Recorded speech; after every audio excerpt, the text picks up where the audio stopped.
www.islamicwaves.com.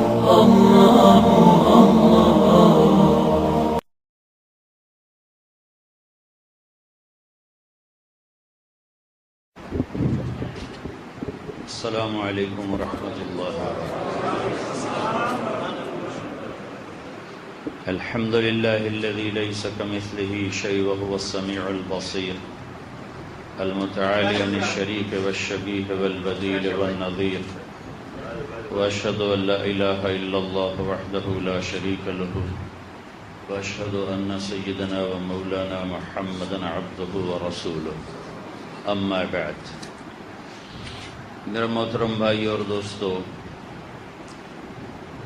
آپ رزق کی تلاش میں اپنے ملک سے دور دراز مشقتوں میں پہنچے، مشقتوں میں کمائیاں کی، کیا اس پر بھی کوئی اجر ہے یا صرف نماز پڑھنے کا اجر ہے اور روزہ رکھنے کا اجر ہے اور حج کرنے کا، تبلیغ کرنے کا، ذکر کا، تلاوت کا، اس کا اجر تو ہمیں معلوم ہے، لیکن جو آپ اتنا دور دراز سفر کر کے آئے ہوئے ہیں، اس پر بھی کوئی اللہ نے اجر رکھا ہے یا مشقت بیگار ہے؟ تو اللہ تعالیٰ کے نبی پاک صلی اللہ تعالی علیہ وسلم کا فرمان ہے، من امسا کالن بعمل یدہ امسا مغفورا لہ، جو اپنے بچوں کے لیے، اپنے عیال کے لیے حلال کمانے میں، حلال کی شرط ہر جگہ آئے گی، تو اس شرط سے جھوٹ نکل گیا، خیانت نکل گئی، دھوکہ نکل گیا، فراڈ نکل گیا، فریب نکل گیا، کہ اگر اس کی کمائی میں، کام میں، جس ذریعے سے بھی وہ روٹی کما رہا ہے، اگر اس میں جھوٹ ہے تو اللہ کی رحمت سے نکل گیا، اگر اس میں دھوکہ ہے تو اللہ کی رحمت سے نکل گیا، اگر اس میں خیانت ہے تو اللہ کی رحمت سے نکل گیا، اگر اس میں فراڈ ہے تو یہ سب کچھ کمائی اس کے لیے مزید بہت خوفناک پکڑ کا سبب بن جائے گی۔ لیکن اگر رزق حلال ہے، چاہے یونان میں ہے، چاہے امریکہ میں ہے، چاہے پاکستان میں ہے، تو اللہ کے نبی کا فرمان ہے، جو اپنے بچوں کو یا اپنے ماں باپ کو حلال کھلانے کے لیے مزدوری کرتا ہے اور شام کو وہ تھک کے واپس آتا ہے، تو اس کے اس دن کے سارے گناہ معاف ہو جاتے ہیں۔ جیسے نماز سے گناہ معاف ہوتے ہیں، تو حلال کمانے سے بھی گناہ معاف ہوتے ہیں۔ اور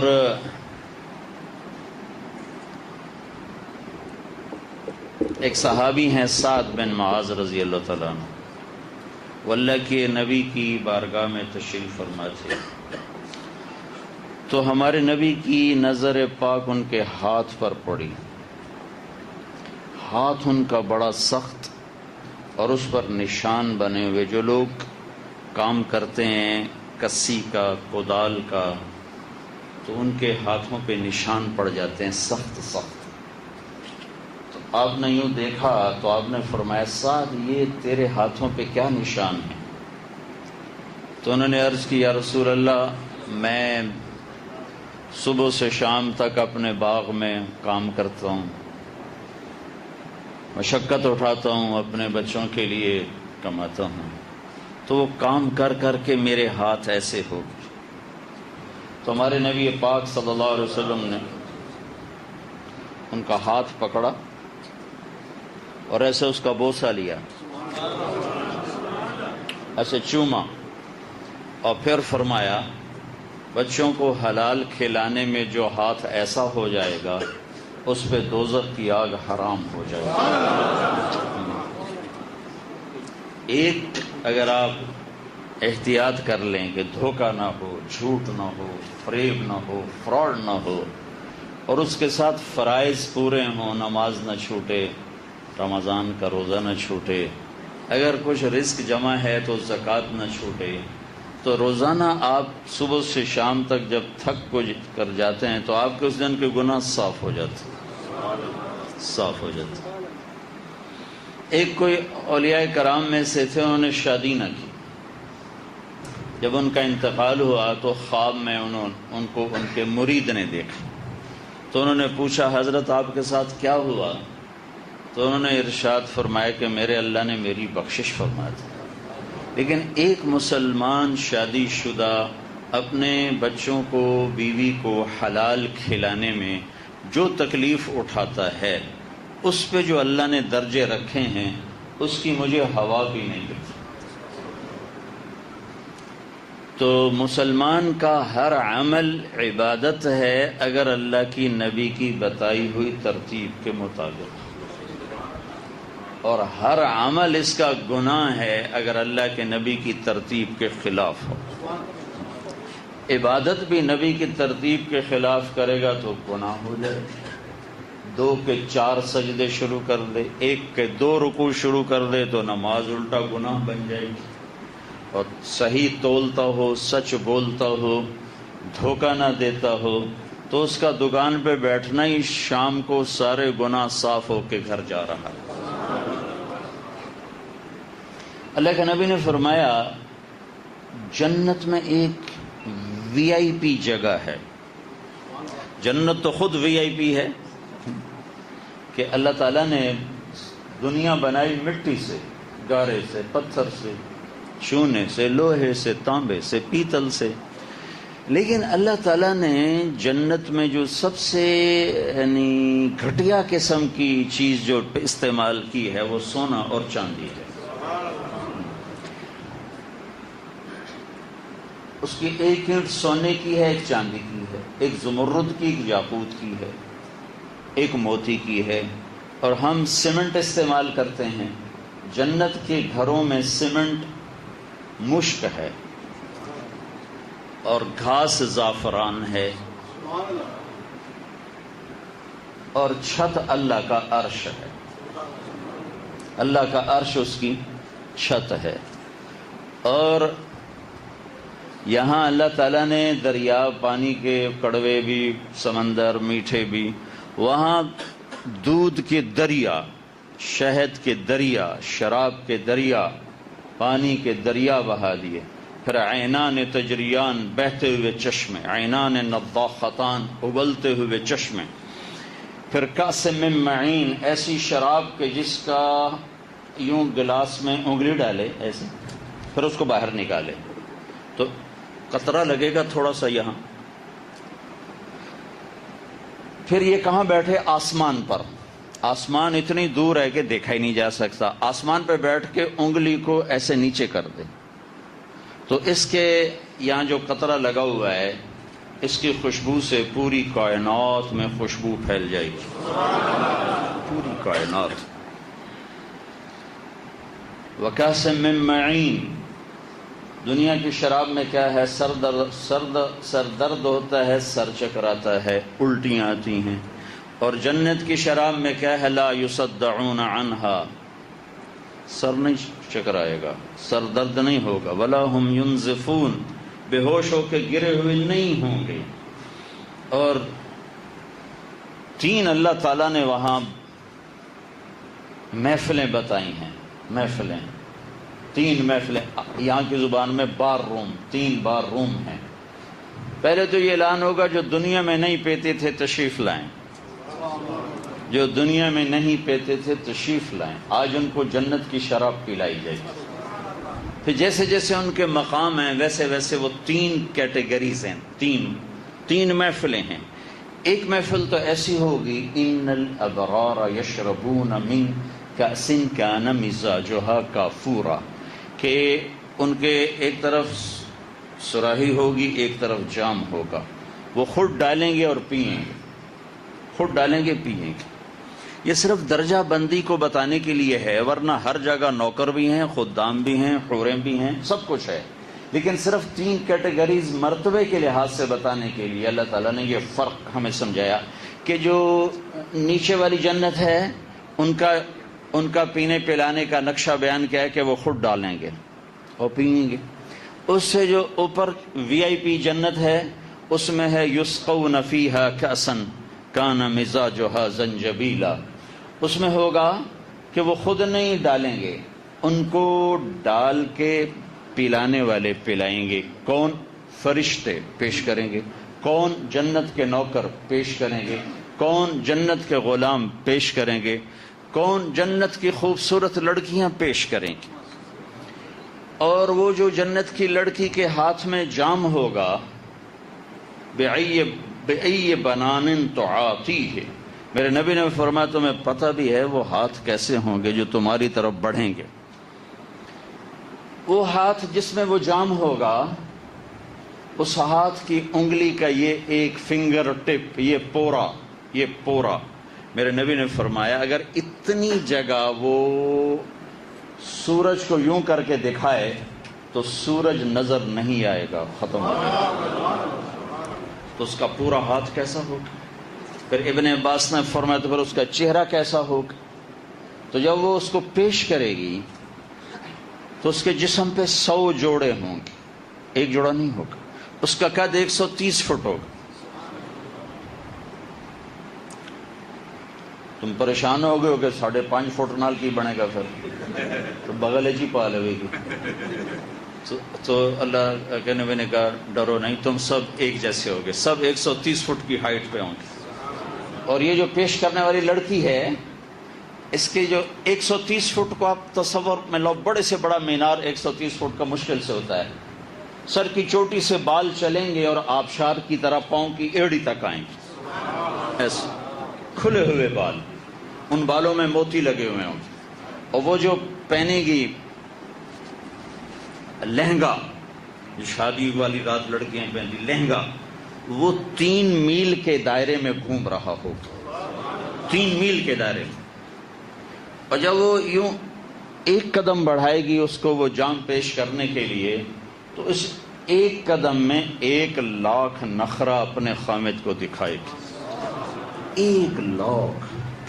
اگر موت ہوتی تو یہ مر جاتے، وہ پیش کرے گی۔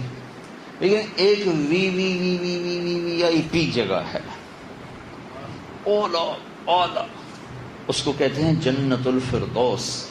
یہ جو میں آپ کو جنت بتا رہا تھا، یہ عام جنت ہے۔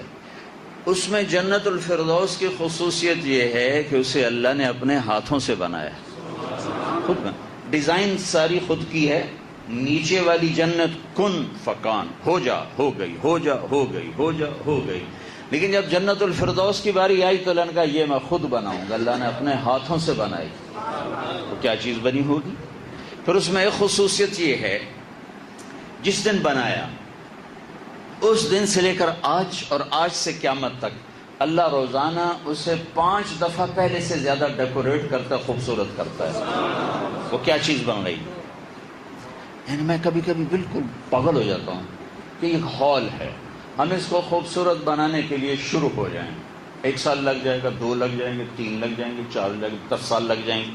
10 سال کے بعد اس میں کوئی گنجائش نہیں ہوگی مزید کچھ کرنے کی۔ ایک لڑکی کا ہم میک اپ کرتے ہیں 1 گھنٹہ، 2 گھنٹے، 6 گھنٹے، 8 گھنٹے، 10 گھنٹے، 12 گھنٹے۔ جو بیوٹی پارلرز ہوتے ہیں تو ایک سطح پر آ کر وہ بیوٹیشن کہتی ہے اس سے آگے نہیں ہو سکتی، اس سے آگے کریں گے تو وہ بدصورت ہو جائے، پورا پاؤڈر کا ڈبہ ہی منہ پہ ڈال دو تو اس کا کیا بنے گا۔ تو اب آپ تصور فرماؤ، اللہ نے جنت الفردوس میں ایک لڑکی کو پیدا کیا ہے، ایک درخت کو پیدا کیا، ایک گھر کو بنایا، ایک نہر کو چلایا، ایک پودے کو لگایا، ایک پھل کو لگایا، ایک پھول کو لگایا، ایک جانور بنایا، ایک پرندہ بنایا، ایک نہر بنائی، ایک تخت بنایا، ایک پردہ لٹکایا، ایک قالین بچھایا، جی ایک کلی کھلائی۔ اب اس کو سوچتے جاؤ، جس دن اسے بنایا اس دن سے آج تک روزانہ پہلے سے 5 دفعہ زیادہ خوبصورت کر رہا۔ کیا چیز بن رہی؟ اور خوبصورتی کیا کر رہا ہے بھائی؟ میک اپ کر رہا ہے؟ نہیں، اپنے چہرے کی تجلی ڈالتا رہو، یوں ہو جاتی۔ ہاں، اس وی آئی پی جنت میں جو محفل ہوگی پینے پلانے کی، وہاں پلانے والے نوکر نہیں ہوں گے، پلانے والے حوریں نہیں ہوں گے، خود نہیں پئیں گے۔ وہاں وَسَقَاهُمْ رَبُّهُمْ شَرَابًا طَهُورًا، وہاں اللہ خود پلا رہا،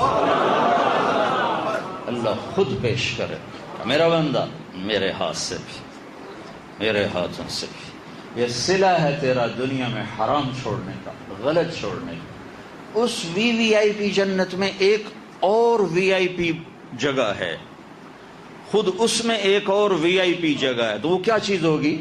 میرے نبی نے فرمایا وہاں 3 آدمی جا سکتے ہیں، چوتھا نہیں۔ 3 قسم کے آدمی جا سکتے ہیں، چوتھا نہیں۔ پہلا کون ہے؟ عدل کرنے والا حاکم، عدل کرنے والا حاکم، جس نے عدل کیا، عدل کرنے والا بادشاہ۔ دوسرا کون ہے؟ ذو رحم وصول، رشتہ دار برا سلوک کرتے رہے اور وہ ہمیشہ ان کے ساتھ اچھا کرتا رہا۔ اس نے یہ نہیں کہا او کی جان اسی کیوں نہ کریے، اس نے یہ ساری زندگی نہیں کہا وہ کیا کر رہے ہیں ہم کیوں نہ کریں، ہم کوئی چھوٹے باپ کے ہیں، جو بولے گا بولیں گے، جو نہیں بولے گا نہیں بولیں گے، جو سلام کرے گا کریں گے، جو نہیں کرے گا نہیں کریں گے، جو حال پوچھے گا پوچھیں گے، جو نہیں پوچھے گا نہیں پوچھیں گے۔ جو ایسا پاگل نہ بنا، بلکہ ہر حال میں وہ توڑتے رہے یہ جوڑتا رہا، وہ ٹھکراتے رہے یہ جھکتا رہا۔ تو میرے نبی نے فرمایا وی وی آئی پی میں وی وی آئی پی جنت ہے، ایک دوسرا یہ جائے گا۔ تیسرا کون جائے گا؟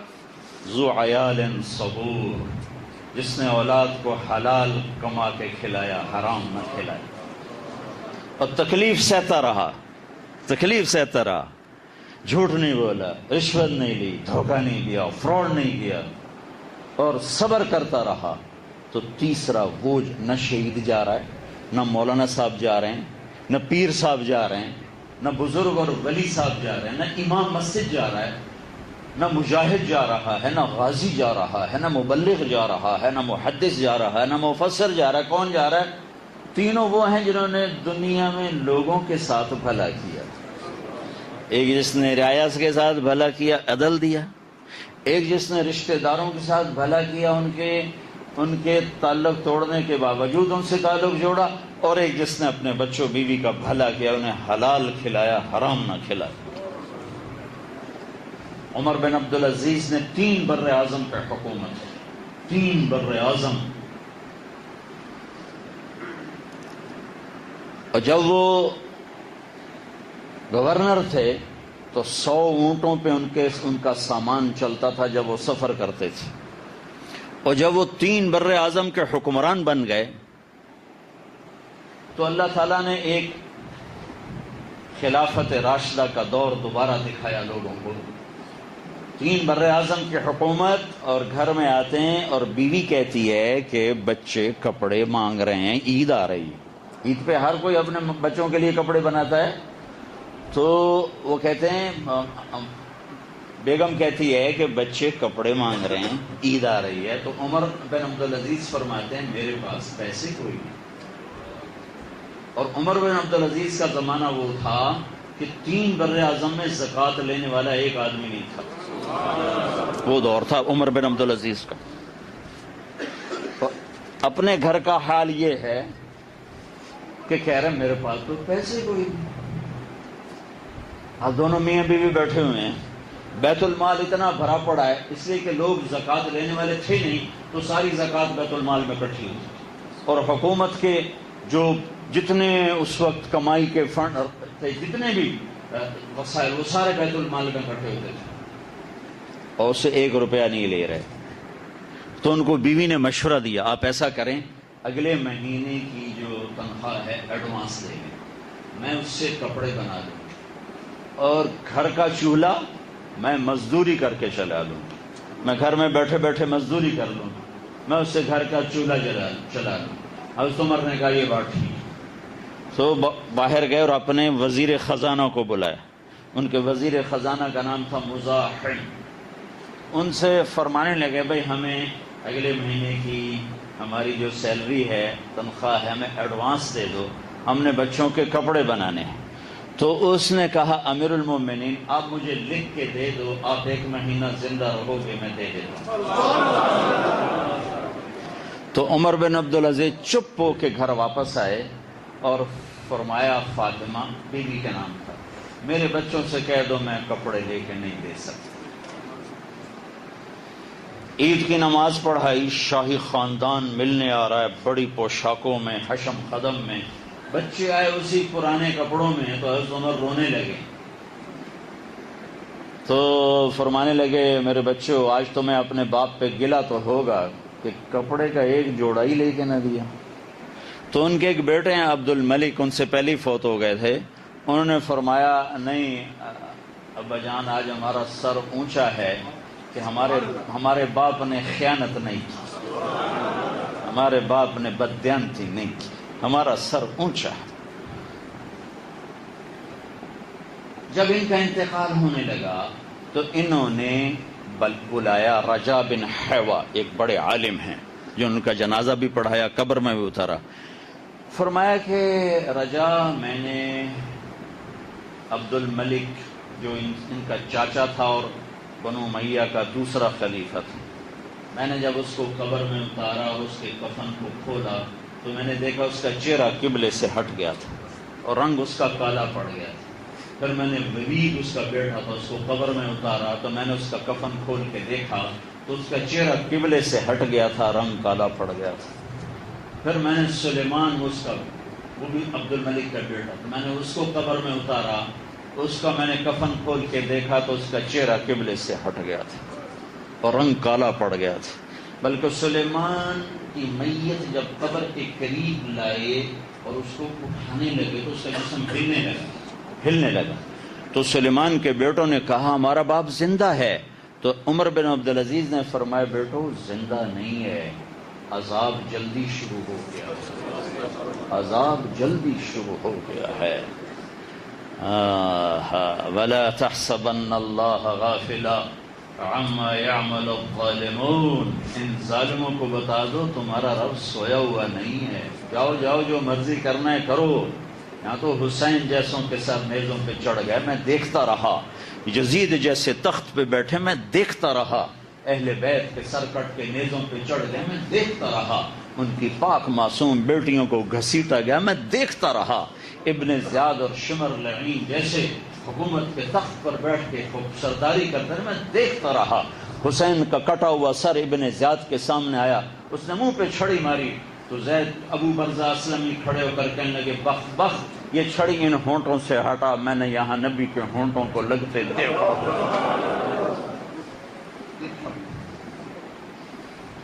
دنیا ہے، یہ امتحان کی جگہ ہے، یہ عزت اور ذلت کے یہاں معیار نہیں ہے، کامیابی ناکامی کے یہ معیار نہیں ہے، مال کا آنا اور جانا یہ کوئی معیار نہیں ہے۔ یہ دیکھو کہ میرا رب راضی ہے کہ ناراض ہے، میں نے اللہ کو راضی کیا کہ ناراض کیا، میں نے اللہ کا رسول کو راضی کیا کہ ناراض کیا۔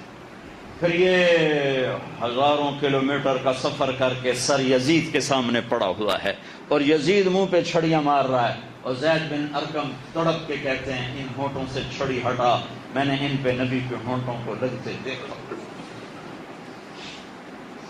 یہ امتحان ہے، کوئی یہ نہ سمجھے کہ میں نے مال بنا لیا ہے، یہ دیکھو بنایا کیسے ہے۔ وَلَا تَحْسَبَنَّ اللَّهَ غَافِلًا عَمَّا يَعْمَلُ الظَّالِمُونَ، بتا دو ظالموں کو تمہارا رب نہ سویا ہے نہ غافل ہے۔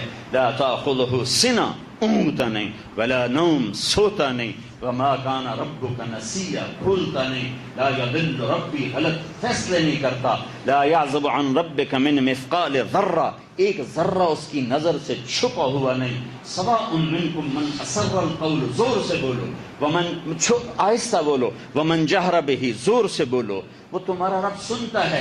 ومن هو مستخف باللیل، دن کے رات کے اندھیروں میں کرو جو کرو تیرا رب دیکھتا ہے۔ وسارب بالنہار، جن کے اجالوں میں کرو جو کرو تیرا رب دیکھتا ہے۔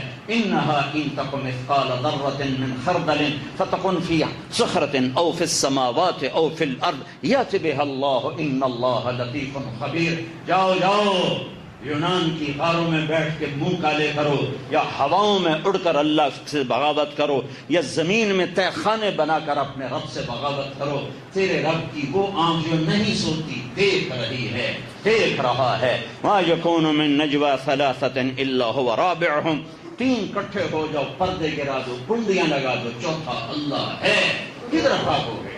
ولا خمسۃ الا هو سادسهم، پانچ کٹھے ہو جاؤ، چھٹا اللہ ہے، اللہ ہے، ولا ادنى من ذلك ولا اكثر الا هو معهم اينما كانوا ثم ينبئهم بما كانوا يصنعون۔ جاؤ جاؤ، رب کی دھرتی سے نکل سکتے ہو، رب کی فضاؤں سے نکل سکتے ہو، چاند تاروں سے آگے جا سکتے ہو، مشرق اور مغرب کے کناروں سے نکل سکتے ہو، شمال و جنوب کو پار کر سکتے ہو، کیا اپنی موت سے لڑ سکتے ہو؟ کیا قبر میں جانے سے منکر ہو سکتے ہو؟ کیا کیڑوں کی غذا بننے سے اپنے آپ کو روک سکتے ہو؟ کیا منکر نکیر کو ٹیکنالوجی سے قبر سے دھکا دے سکتے ہو؟ کیا اللہ کی جنت کو آگ لگا سکتے ہو؟ کیا اللہ کی جہنم کو فائر بریگیڈ سے بجھا سکتے ہو؟ کیا اللہ کا سامنا کھڑے کرنے سے رک سکتے ہو؟ اللہ کو سے ہٹ جاؤ، اللہ کے نبی کے سامنے کھڑے ہونے سے انکار کر سکتے ہو؟ اس حال میں مر گئے تو کیا منہ دکھاؤ گے اللہ کے نبی کو؟ ادھر حسین کا کٹا ہوا سر آئے گا، ادھر یہ آئے گا جی بچوں کے لیے جھوٹ بھی بولا، عیاری بھی کی، مکاری بھی کی، کہ ظالم تجھے میرا حسین نظر میں آیا، اس نے تو سر کٹا دیا تھا اپنے رب کو راضی کرنے کے لیے۔ زخم پہ زخم کھا کے جی، اپنے لہو کے گھونٹ پی، آہ نہ کر لبوں کو سی، عشق ہے دل لگی نہیں، سینے پہ تیر کھائے جا، آگے قدم بڑھائے جا، یعنی زبان حال سے کہہ دے کہ ہاں ستائے جا۔ زندگی موت کا کھیل یہ کوئی کبڈی نہیں ہے کہ ختم ہو جائے گا، اس کے پیچھے ایک نظام ہے، ایک زندگی ہے جو آ رہی ہے۔ انہم یرونہ بعیدا ونراہ قریبا، تمہیں دور نظر آتا ہے، تیرے رب کو قریب نظر آتا ہے۔ یوم یکون الناس کالفراش المبثوث، پتنگوں پروانوں کی طرح اڑتے نظر آؤ گے۔ غافل نہیں میرا رب، دیکھ رہا ہے، دیکھ رہا ہے۔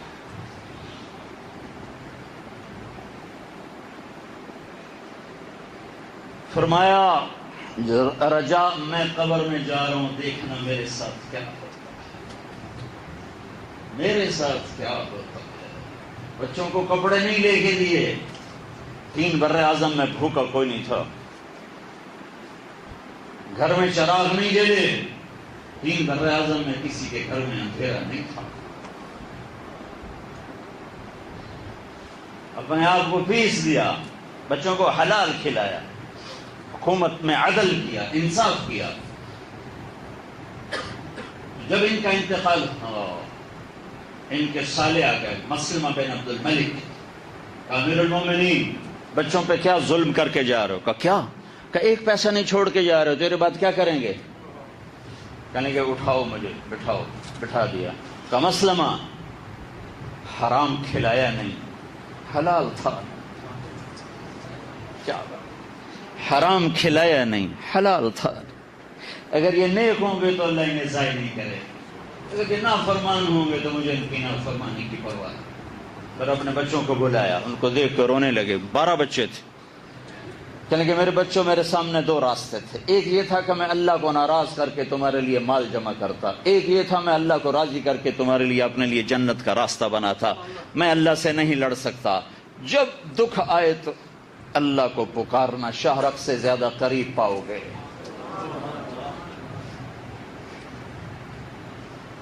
شام بن عبد الملک مرا، 10 لاکھ درہم اپنی اولاد کے لیے چھوڑ کے مرا، اور 30 سال کے بعد اس کے بچے مسجد کی سیڑھیوں پہ بیٹھ کے بھیک مانگتے تھے۔ اور عمر بن عبدالعزیز اپنے بچوں کو فقیر چھوڑ کے مرا، اور 30 سال کے بعد اس کے بیٹے 100 گھوڑے اللہ کے نام پہ خیرات کر دیتے تھے، 100 گھوڑے۔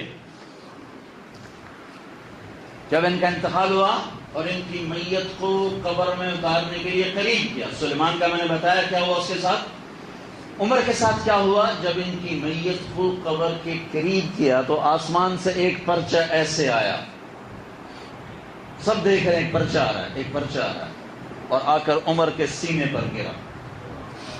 تو انہوں نے پرچہ اٹھایا،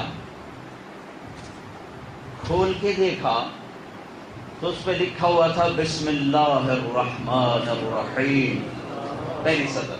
دوسری سطر براءۃ من اللہ لعمر بن عبد العزیز من النار، لوگوں سن لو، اللہ نے عمر کو جہنم سے آزاد کر دیا۔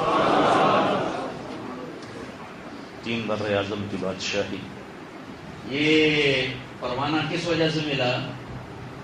تہجد سے نہیں، تلاوت سے نہیں، یہ پروانہ ملا عدل سے، یہ پروانہ ملا اولاد کو حلال کھلانے کی وجہ سے، یہ پروانہ ملا لوگوں کے میں انصاف زندہ کرنے سے۔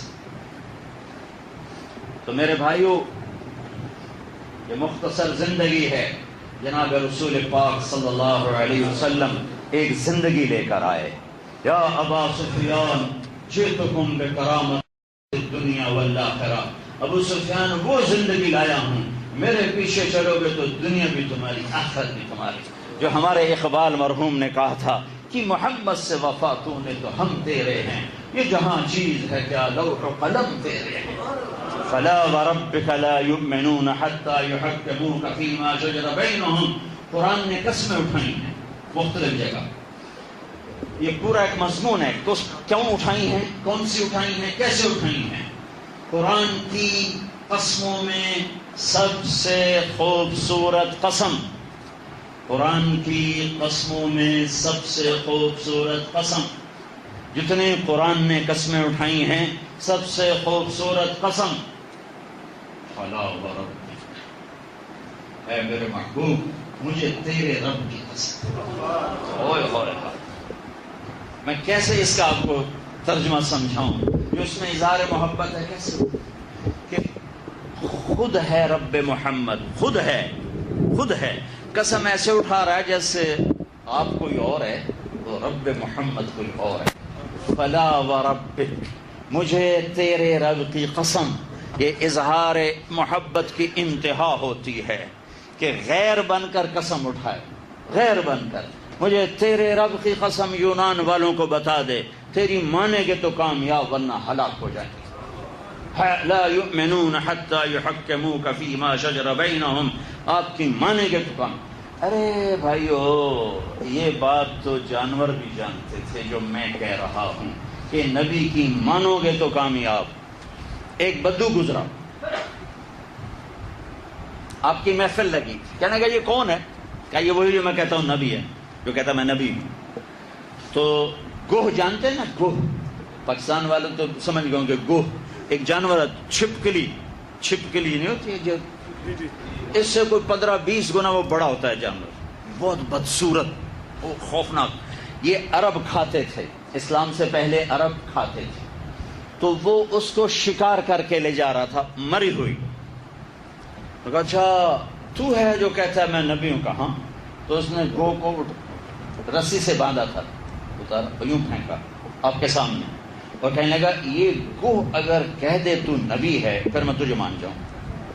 اب اس کو یہ یقین ہے کہ مرا ہوا تو انسان نہیں بولتا، جانور کیسے بولے گا؟ جانور تو زندہ نہیں بولتا تو مرا ہوا کیسے بولے گا؟ وہ یوں پڑی ہوئی تھی، تو آپ نے اس کو ایک نظر دے کر کہا یا ضب، ضب عربی میں گوہ کو کہتے۔ تو اس نے پہلے آنکھیں کھولی، پھر یوں سر اٹھایا، کہا لبیک و سعدیک، لبیک و سعدیک، یا رسول اللہ میں حاضر، یا رسول اللہ میری قسمت جاگ اٹھی کہ آپ نے مجھے پکارا۔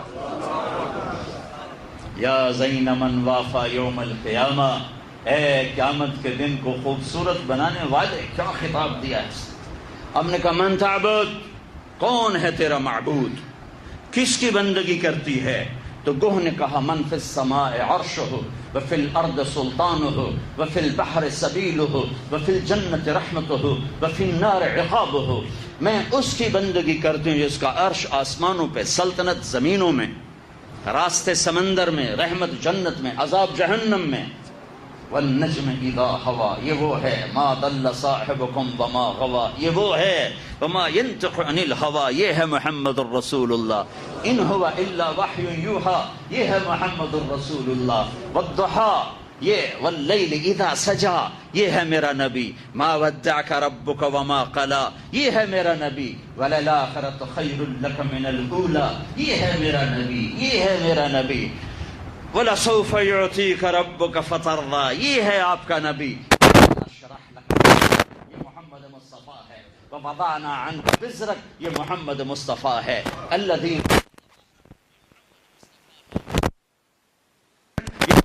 مصطفیٰ ہیں. نون والقلم وما یسطرون ما انت بنعمت ربک بمجنون، یہ محمد مصطفیٰ ہیں. ان لک لاجرا غیر ممنون، یہ محمد مصطفیٰ ہیں. وانک لعلی خلق عظیم، یہ محمد مصطفیٰ ہیں. یا ایھا النبی انا ارسلناک ونذیرا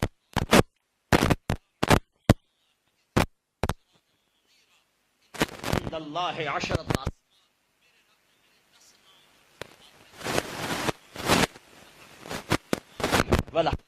والعاقب والخاتم والخاتم طه ياسين قرآن شاهد مبشر نذير داعي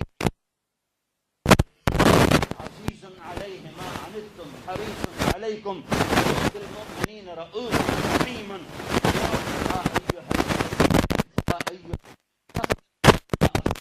إلا رحمة للعالمين وما أرسلناك إلا كافة للناس بشيرا ونذيرا.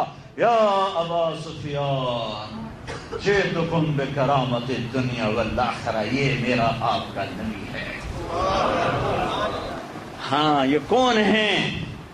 جن کا نسب آدم تک محفوظ ہے، کسی کا نہیں محفوظ. اس کا محفوظ ہے محمد بن عبداللہ بن عبد المطلب بن ہاشم بن عبد مناف بن قصی بن کلاب بن مرہ بن کعب بن بن غالب بن فہر بن مالک بن نضر بن کنان بن خزیمہ بن الیاس بن نزار بن نوح بن حمیصہ بن سلامان بن عوس بن بوس بن قموال بن ابی بن عوام بن ناشد بن حزا بن داس بن عبید بن الدعاء بن حمدان بن سنبر بن یثربی بن یحزن بن یلحن بن ارعوا بن عیدی بن زیشان بن عیسر بن اقناد بن ایہام بن مقصر بن ناحد بن زارع بن سمی بن مزی بن عوض بن عرام بن قیدار بن اسماعیل بن ابراہیم بن آذر بن رعوب بن فائد بن عابر بن ارفخشاد بن سام بن نوح بن لامک بن متوشالہ بن ادریس بن یرد بن ملہلئیل بن قینان بن آنوش بن شیثر بن آدم.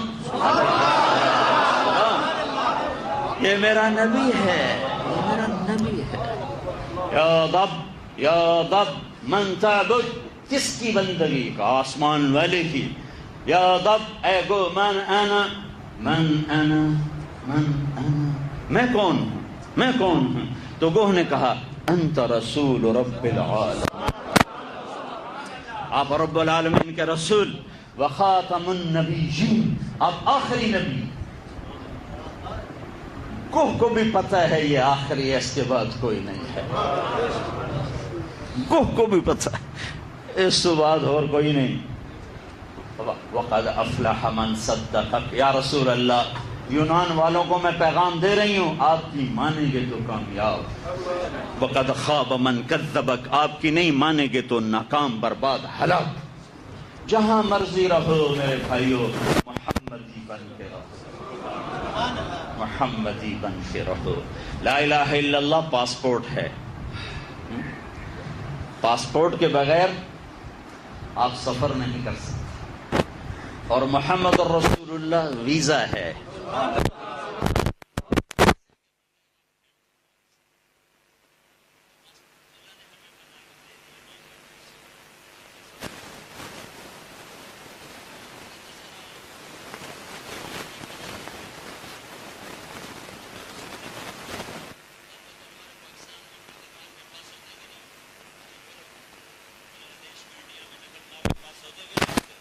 تم نبی کی نقل اتارو، اللہ پاس کر دے. ارے نقلی بن جاؤ، اللہ قیمت لگا دے گا. تو اللہ کو اپنے حبیب سے پیار ہے. تبلیغ کا کام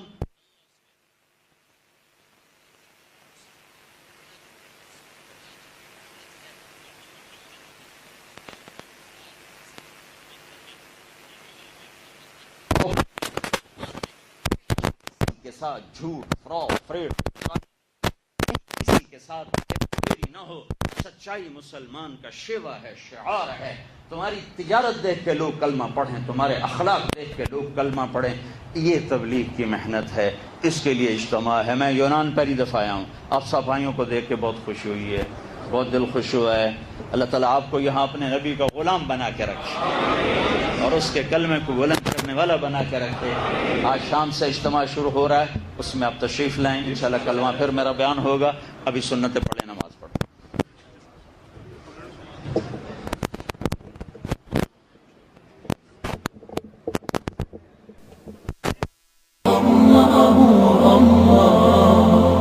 www.islamicwaves.com